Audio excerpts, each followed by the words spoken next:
ओम नमः सिद्धेभ्यः जयदु सुददेवता। मंगलम भगवान वीरो मंगलम गौतमो गणी मंगलम कुंद कुंदार्यो जैन धर्मोस्तु मंगलम। वीर प्रभु गौतम गुरु को कर जोरी प्रणाम। द्वादशांग श्रुत प्रगट हो वर्ते ऐसा ज्ञान। भाव सहित भक्ति करो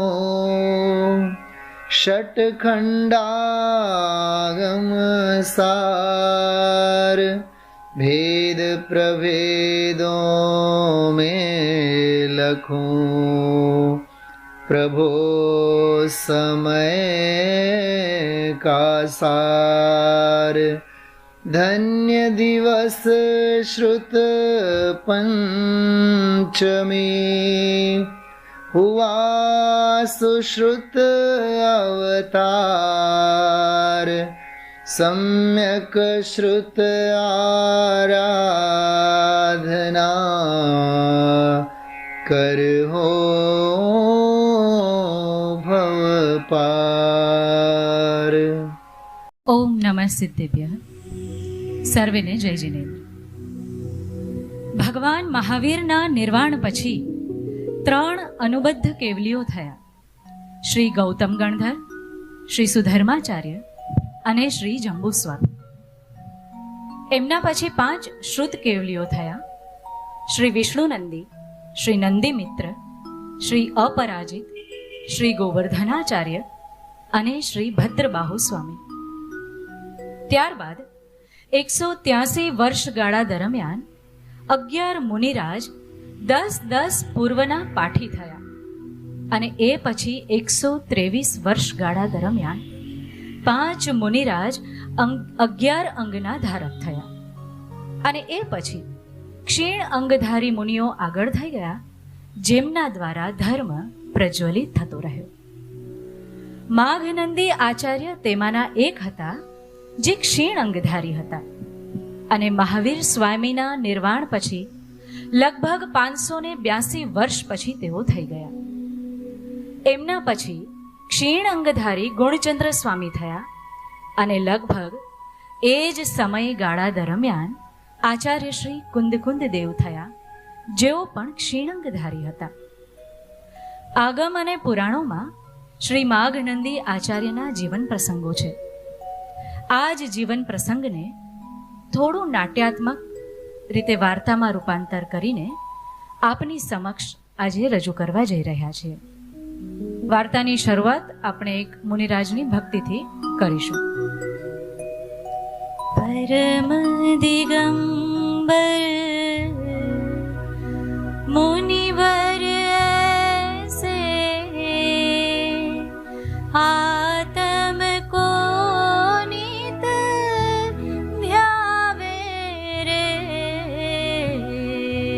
परम दिगंबर मुनिवर ऐसे आत्म को नित ध्यावे रे। राग द्वेष नहीं और मिलावे, राग द्वेष नहीं और मिलावे, मन अभिमानन आणे रे। परम दिगंबर मुनिवर ऐसे अंतरंग बहिरंग परिग्रह जिनको छू नहीं पावे रे।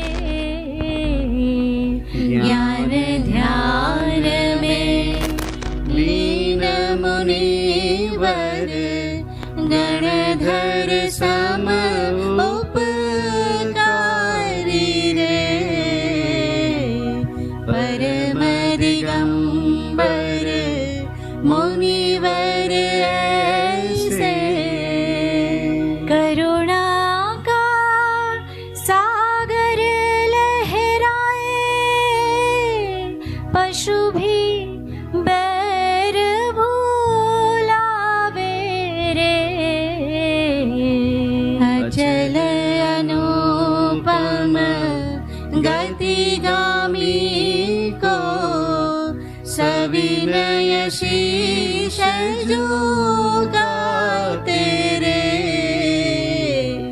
परम दिगंबर मुनिवर ऐसे तुम सम दृढ़ता हम भी पावे पीछे कमंडलो धारे रे कारण परमा तम को ध्यावे सहज में ही रम जावे रे परम दिगंबर मुनिवर ऐसे आत्म को नित ध्यावे रे परम दिगंबर मुनिवर ऐसे। અહો ભાવલિંગી મુનિરાજના ચરણોમાં શત શત નમન. બોલો સર્વે ભાવલિંગી નિર્ગ્રંથ મુનિરાજનો જય હો જય હો જય હો. કેવા હોય ભાવલિંગી સંતો, કેવી હોય એમની અંતર બાહ્ય દશા, કેવું હોય એમનું સ્વરૂપ. આખો દિવસ શું કરતા હોય મુનિરાજ? ભાવલિંગી મુનિરાજ એટલે જાણે હાલતા ચાલતા સિદ્ધ, સિદ્ધોના લઘુનંદન. દર્શન શુદ્ધિપૂર્વક પોતાના આત્મ સ્વભાવમાં લીન એવા મુનિરાજોની પરિણતિ સ્વભાવમાં વિશેષ ને વિશેષ લીન રહ્યા કરે છે. પ્રમત્ત અપ્રમત્ત દશામાં ઝૂલતા ભાવલિંગી સંતો અંતરંગમાં અતિન્દ્રિય આનંદનો, પ્રચુર સ્વસંવેદનનો આનંદ લીધા કરે છે. બાહ્યમાં 28 મૂળ ગુણોનું પાલન સહજપણે વર્તે છે. નગ્ન દિગંબર દશા, 3 કષાય ચોકડીનો અભાવ હોય છે અને સંજ્વલન કષાય તો પાણીમાં ખેંચેલી લકીરની સમાન પાતળા પડી ગયા હોય છે. વન જંગલમાં વિચરતા મુનિરાજ માત્ર એક વખત ઊભા ઊભા શુદ્ધ આહાર શ્રાવકને ત્યાં લેવા જાય છે. 8 પહોર સ્વરૂપની લગણી જેમને લાગી છે એવા મુનિરાજની શુદ્ધાત્મ સ્વરૂપમાં વારંવાર પરિણતિ લીન થતી રહે છે. જગતના કોલાહલથી વિરક્ત, વિષયાસક્તિથી રહિત, એક દેહ માત્ર જેમને પરિગ્રહ છે એવા મુનિરાજ જાણે કે સિદ્ધોની તળેટીમાં જઈને બેઠા છે. આવા નિર્ગ્રંથ સ્વરૂપના ધારક, સ્વરૂપમાં લીન એવા આપણી આજની કથાના કથાનાયક એટલે શ્રી માઘનંદી આચાર્ય. આચાર્ય જંગલમાં ધ્યાનસ્થ મુદ્રામાં સ્વરૂપ ગુપ્ત પ્રચુર સ્વસંવેદનનો આનંદ લેતા બેઠા હોય છે. સંધ્યાકાળનો સમય હોય છે. ઘટાટોપ વૃક્ષોને કારણે અંધારું થવા લાગ્યું હોય છે ને એવા સમયે કોઈ એક શિકારી જંગલમાં પ્રવેશે છે. ચારે બાજુ નીરવ શાંતિ ફેલાયેલી છે. શિકારીને આશ્ચર્ય થાય છે કે આવા ઘનઘોર જંગલમાં કેમ પશુઓનો અવાજ સંભળાતો નથી. ત્યાં દૂર તેની નજર પડે છે અને પ્રાણી જેવું કંઈક ભાસિત થાય છે. આ જોઈ શિકારીને મનમાં વિચાર આવે છે, આ તો કોઈ પ્રાણી હોય એવું લાગે છે. નજીક જઈશ તો કદાચ મારા પગરવથી તે ભાગી જશે. લાવને અહીંથી જ તેને તીર મારું. અને શિકારી ધનુષ્ય પર બાણ ચડાવી પ્રત્યંચા ખેંચે છે અને સન કરતું બાણ સીધું મુનિરાજના ચરણોમાં જઈને પડે છે. શિકારી ત્યાં જઈને જુએ અને આશ્ચર્યચકિત. અરે, આ મેં શું કર્યું? મારાથી આ સાધુ સંતની હત્યા થઈ જાત? ખૂબ હૃદયપૂર્વક પશ્ચાતાપના આંસુ સારતો એ શિકારી મુનિરાજના ચરણોમાં નતમસ્તક થઈ જાય છે અને કહે છે, હે મુનિરાજ, સંત મહારાજ, મને માફ કરી દો. આપના પર બાણ ચલાવવાનો મારો કોઈ ઈરાદો નહોતો.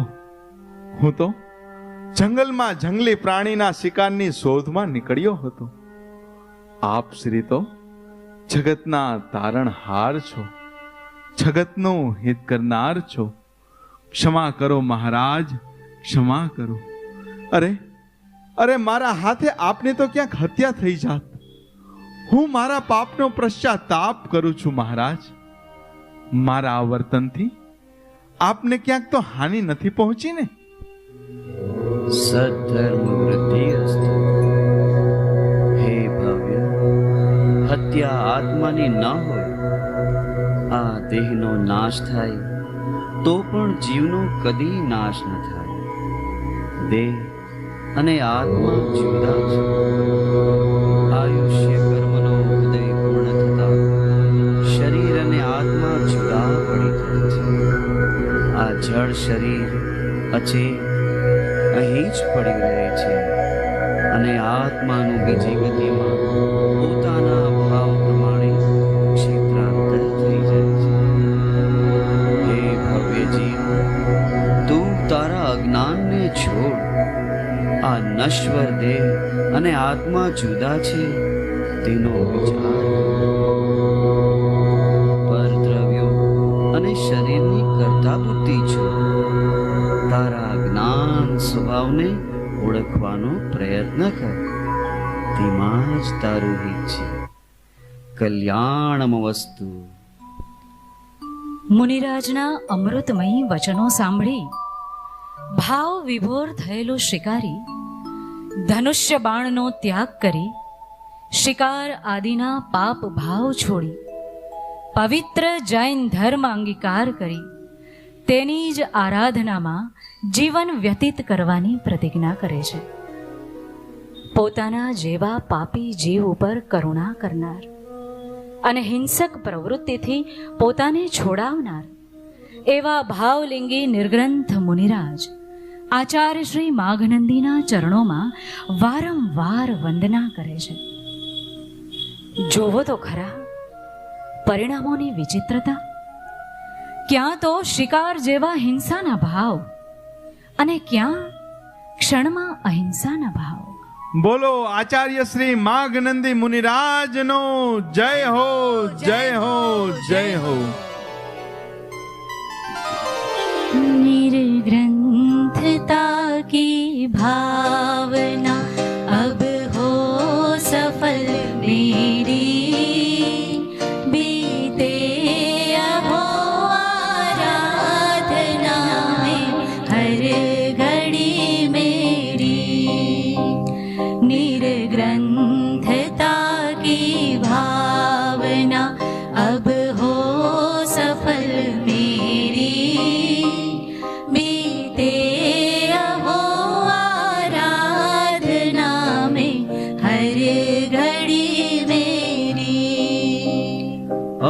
तो रहूं निर्जन वनों में क्रूरजनों के संग शुद्धात्मा के ज्ञान परिणति संग निज भाव हीन हो मेटू जगत फेरी बीते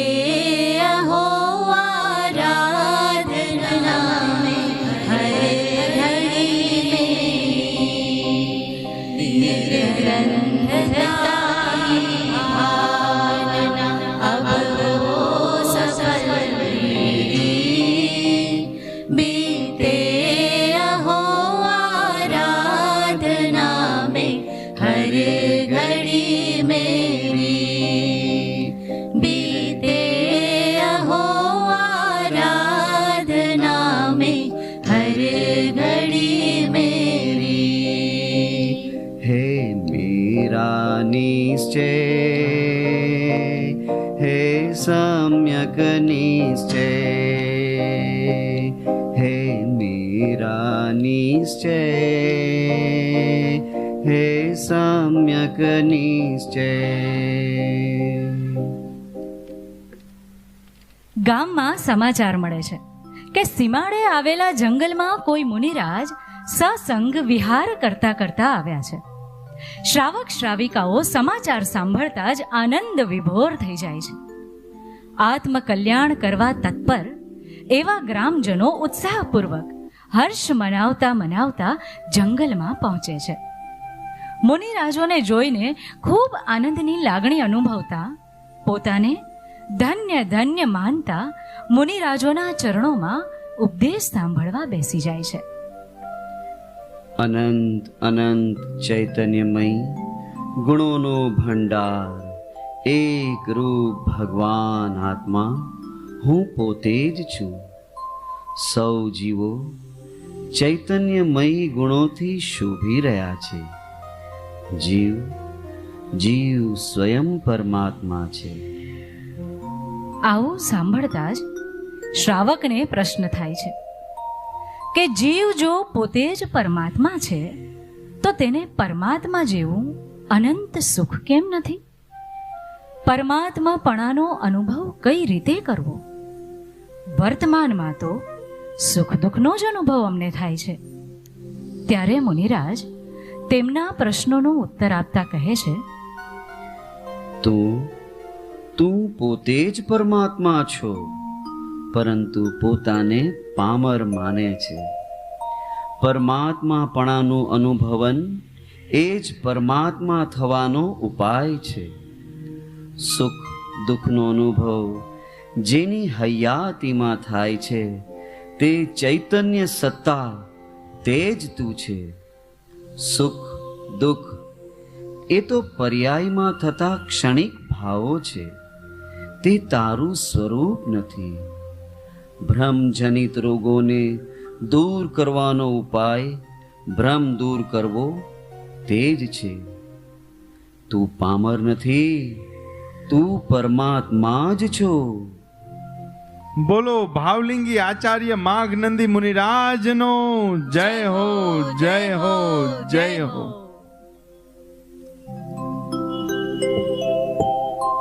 निर्ग्रंथों का मार्ग, निर्ग्रंथों का मार्ग हमको प्राणों से भी प्यारा है. निर्ग्रंथों का मार्ग, निर्ग्रंथों का मार्ग हमको प्राणों से भी प्यारा है. दिगंबर वेश न्यारा है. निर्ग्रंथों का मार्ग, निर्ग्रंथों का मार्ग हमको प्राणों से भी प्यारा है. निर्ग्रंथों का मार्ग. સ્વરૂપની સાધનામાં મસ્ત એવા સમર્થ આચાર્ય શ્રી માઘનંદી મુનિરાજ જંગલમાં વિચરણ કરતા હોય છે. એક વખત તેઓ આહાર માટે જઈ રહ્યા હોય છે. ત્યાં રસ્તામાં એક કુંભારની ઝૂંપડી જુએ છે. ઝૂંપડીની બહાર એક કન્યા માથે હાથ દઈને રડતી બેઠી હોય છે. તેને જોઈને જ આચાર્યશ્રી તેના હૃદયની વાત જાણી લે છે અને ત્યાં બાજુમાં બનાવેલી વાસણ તપાવવાની ભઠ્ઠીની આસપાસ પરિક્રમા કરી અને ચાલ્યા જાય છે. થોડા જ સમયમાં અનરાધાર વરસાદ શરૂ થાય છે. કુંભાર આવીને જોયે છે અને કહે છે, આ તે વળી શું થયું? આવા ધોધમાર વરસાદમાં પણ આ ભઠ્ઠીને કશું ના થયું? આવા ભારે વરસાદમાં પણ ભઠ્ઠી તો કોરીને કોરી જ છે હો. વરસાદનું એક પણ ટીપું તેના પર નથી પડી રહ્યું અને ભઠ્ઠીની અગ્નિ પણ બુઝાયો નથી. આવું તે વળી કઈ રીતે બને? આ દ્રશ્ય જોઈને એની આંખો તો પહોળી જ રહી ગઈ અને ત્યાં જ કુંભારની કન્યા આવી ને કહેવા લાગી, અરે બાપુ બાપુ, તમે જોઈને હેરાન થઈ ગયા ને? અરે તમને ખબર છે, હમણાં થોડી વાર પહેલા જ એક નગ્ન સાધુ મહારાજ અહીં આવેલા.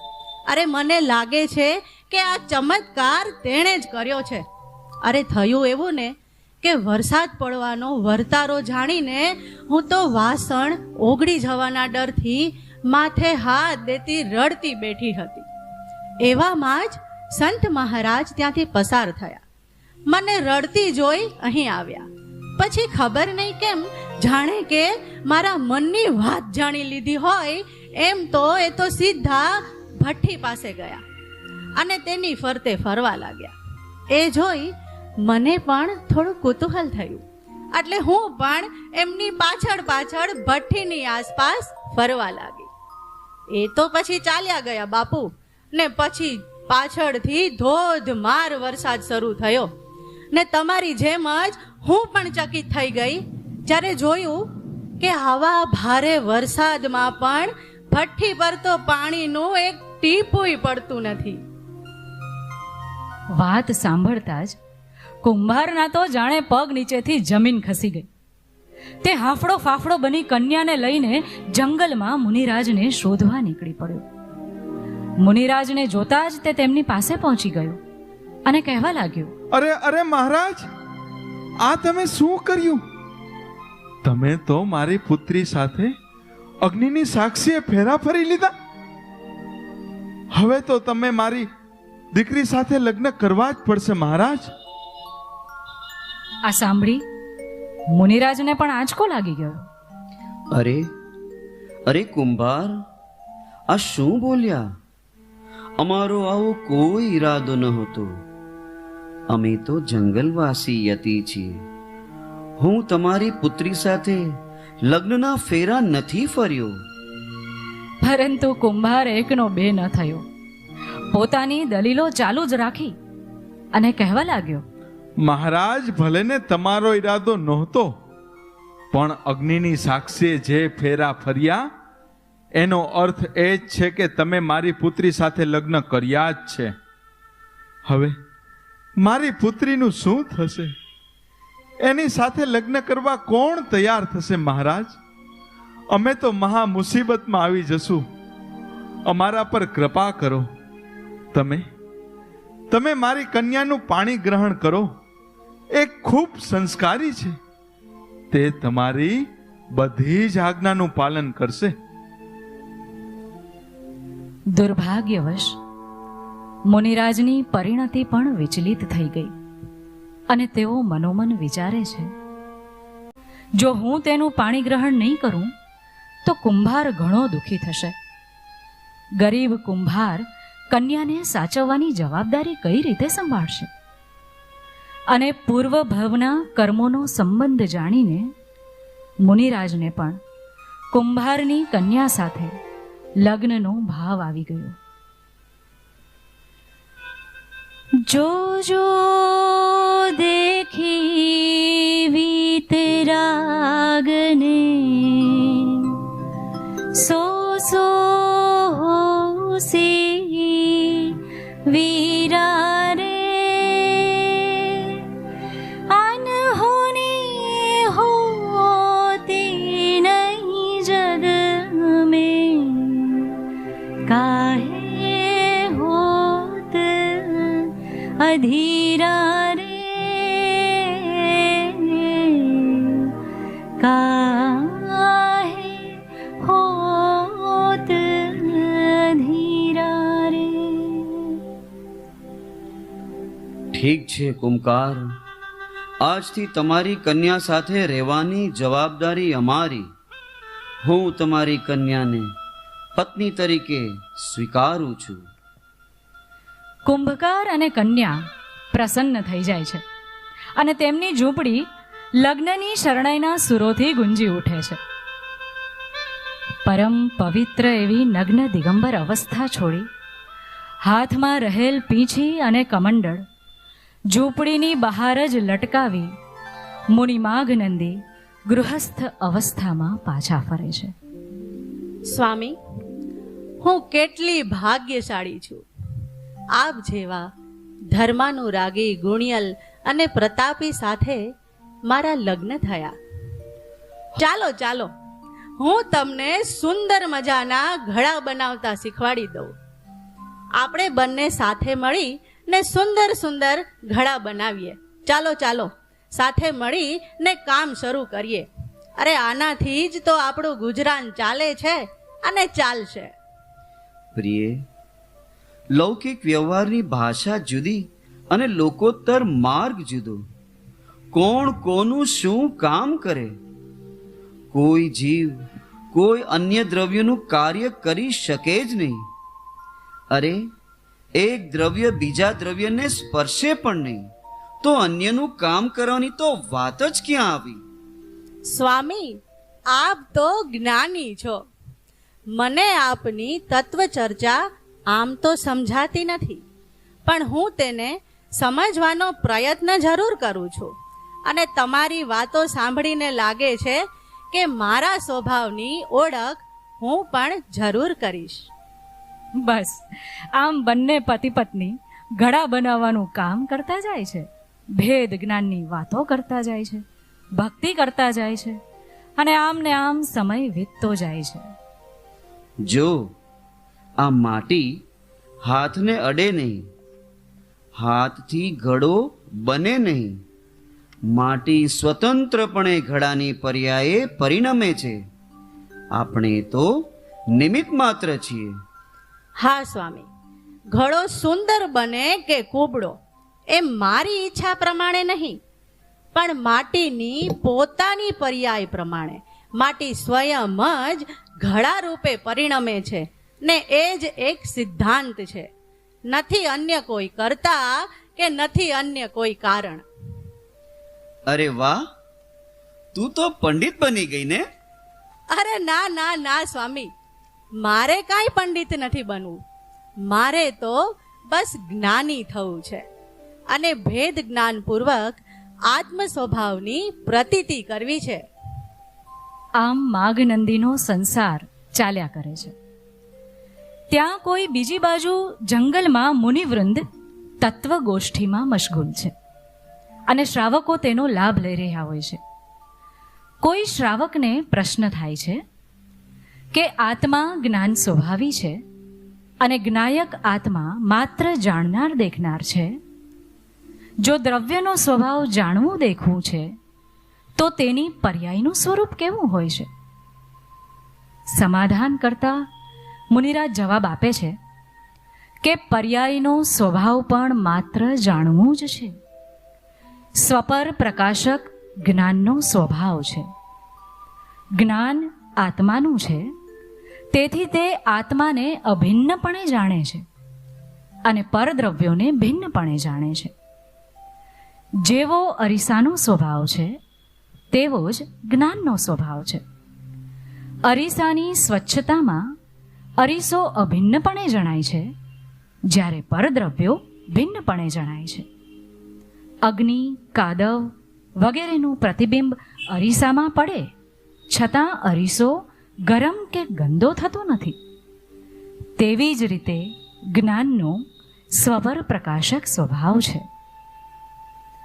પ્રશ્નનો ઉત્તર સમજાવતા સમજાવતા આચાર્યને અચાનક માઘનંદી મુનિરાજ યાદ આવી જાય છે અને તેઓ મુનિવૃંદને કહે છે કે હાલ માલવ દેશમાં આ વિષયનું ઊંડાણથી સ્પષ્ટીકરણ કરવા જો કોઈ મનુષ્ય સમર્થ હોય તો તે છે આચાર્ય માઘનંદી. આમ કહી આચાર્ય આત્મધ્યાનમાં લીન થઈ જાય છે. પણ આચાર્યશ્રીની વાત સાંભળી બે મુનિરાજ આચાર્ય માઘનંદીને શોધી પ્રશ્નનો ઉત્તર મેળવવાનો નિર્ધાર કરે છે. આ તરફ ફાગણ મહિનાના દિવસો ચાલી રહ્યા હોય છે. માઘનંદી અને તેની પત્ની બીજાને રંગોથી રંગતા મજા માણી રહ્યા હોય છે અને અચાનક દૂર દૂરથી નગરમાં બે મુનિરાજ પધારે છે. ઘરની બહાર લટકતા પીછી કમંડળ જોઈ તેઓ સમગ્ર વાત સમજી જાય છે. શું આચાર્ય માઘનંદી અહીં છે? અને આ વાત સાંભળતા જ અંદર બેસેલા માઘનંદી પર જાણે કે વજ્રઘાત થાય છે. હાથમાં રહેલો ઘડો નીચે પડી જાય છે વાક્યો કાને અથડાતા જ મનમાં વિચારોના વમળ ચાલુ થઈ જાય છે અને માગનંદી સ્થિર થઈ જાય છે. અરે આચાર્ય, પણ હું તો ગ્રહસ્થ છું. મેં તો મુનિપદ મૂકી દીધું છે, તો પણ મુનિવૃંદ મને આચાર્ય માગનંદી એવું સંબોધન કરે છે. અરે રે, આ તો મેં શું કર્યું? રાખને માટે રતનને બાળ્યા. અરે પ્રભુ, આ શું બની ગયું? હું મારી ભૂમિકા ભૂલી નીચલી દશાએ આવી ગયો. મારી પરિણતિ મંદ પડી ગઈ.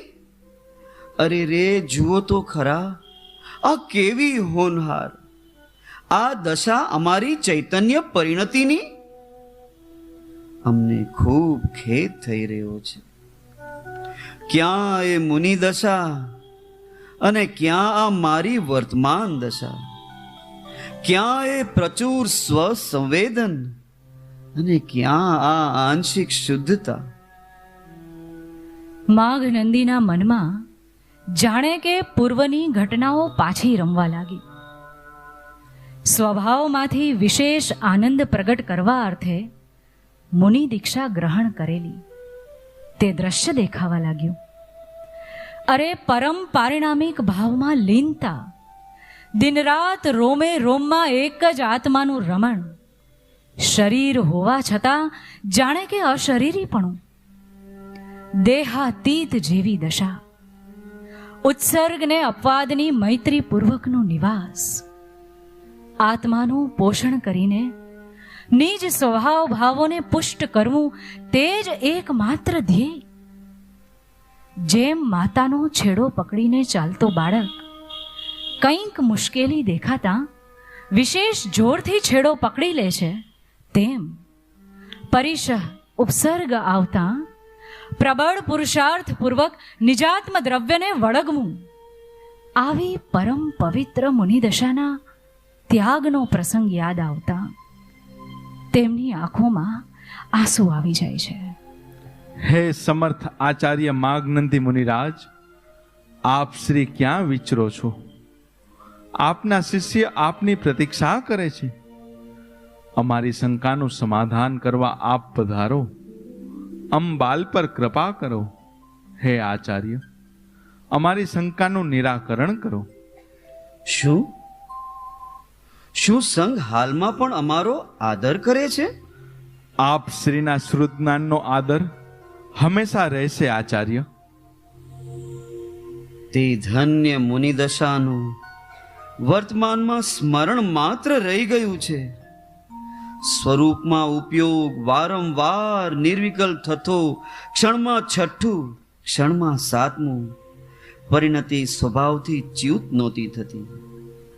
આવી દશા, અરે આવી દશા વર્તમાનમાં જણાતી નથી.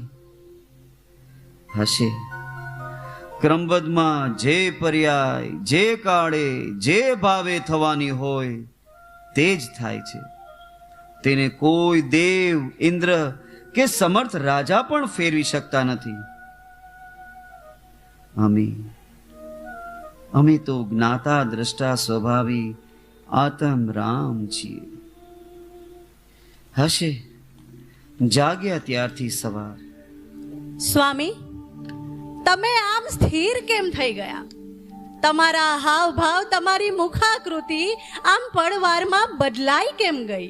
બસ થાવ દેવી, બસ થાવ. અમારી પરિણતિ હવે વિકારના વમળોમાં થાકી ગઈ છે. હવે તો બસ એ સ્વભાવમાં વિશ્રામ લેવા તત્પર બની છે. હવે અમને આ સંસાર સાર જણાય છે.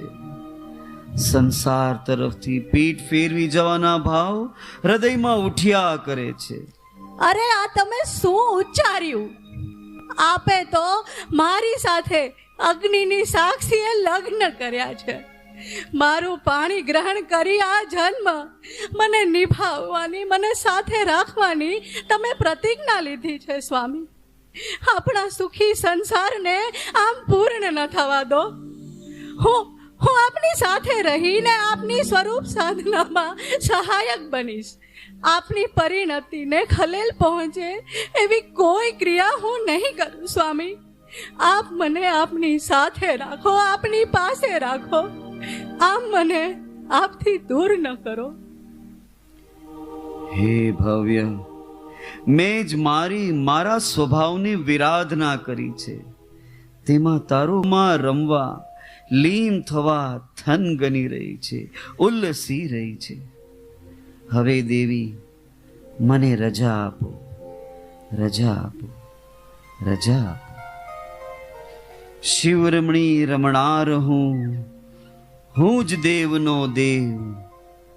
શિવરમણી રમણાર હું જ દેવનો દેવ. હું મોક્ષાભિલાષી, શિવપુરનો ઈચ્છુક, શિવ રમણીનો કામી, મુક્તિ સુંદરીને ભેટવા જાઉં છું. હવે મને કોઈ રોકી શકે તેમ નથી. અત્યાર સુધી મને કોઈએ રોક્યો પણ નહોતો. રાગને વશ થઈ હું જ સ્વયં રોકાયો હતો. હવે રાગ વિનાશને પામ્યો છે. દેવી, મને રજા આપો, રજા આપો. હા, હું આપની સાધનામાં હવે વિઘ્ન નહીં કરું. હું તમને રોકીશ પણ નહીં. મને પણ આપના સંઘમાં સ્થાન આપો. આપના સત્સમાગમમાં રહીને મને પણ આત્મ સાધનાના મંગલ ભાવ જાગ્યા છે. હું પણ આ સંસારથી પીઠ ફેરવું છું. આ જીવ અનાદિનો છે ને અનંત ભવો આ મિથ્યાત્વમાં ગાળ્યા. પોતાના નિજ સ્વરૂપની ઓળખ તો કદી કરી જ નહીં. અરે આ તો મંગલ ઘડીને મંગલ શું અવસર સાંપડ્યો છે. આત્મ આરાધનાની શું ઘડી જાણે કે આવી જ ગઈ છે. હું પણ હવે આ કુટુંબ રૂપી કાજળની કોટડીમાં પુરાઈ રહેવા નથી ઈચ્છતી. મને પણ આર્યિકા વ્રત ધારણ કરી ને આત્મ સાધનાના ભાવ જાગ્યા છે. હવે હું પણ જૈનેશ્વરી દીક્ષા ગ્રહણ કરી આજીવન આર્યિકા વ્રત અંગીકાર કરું છું, અંગીકાર કરું છું, અંગીકાર કરું છું.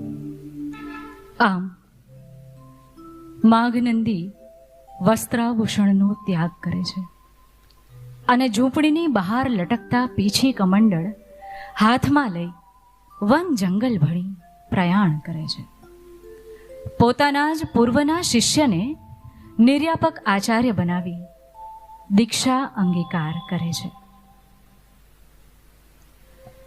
धारा है दिगंबर वेश किया मुक्ति श्री में प्रवेश वे मुनिवर चल पड़े नहीं राग तन तो कुछ शेष परिग्रह रागन द्वेष वे मुनिवर चल पड़े वे मुनिवर चल पड़े. एकाकी विचरतो वड़ी स्मशान वड़ी पर्वतમાં વાગસિંહ સંયોગ જો અડોલ આસન ને મનમાં નહીં ક્ષોભતા પરમ મિત્રનો જાણે પામ્યા योग जो અપૂર્વ અવસર એવો ક્યારે આવશે અપૂર્વ અવસર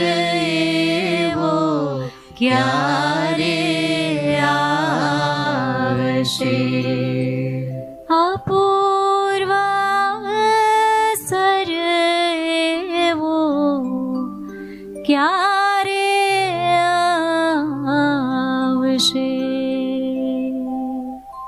બોલો આચાર્ય શ્રી માઘનંદી મુનિરાજનો જય હો, જય હો, જય હો.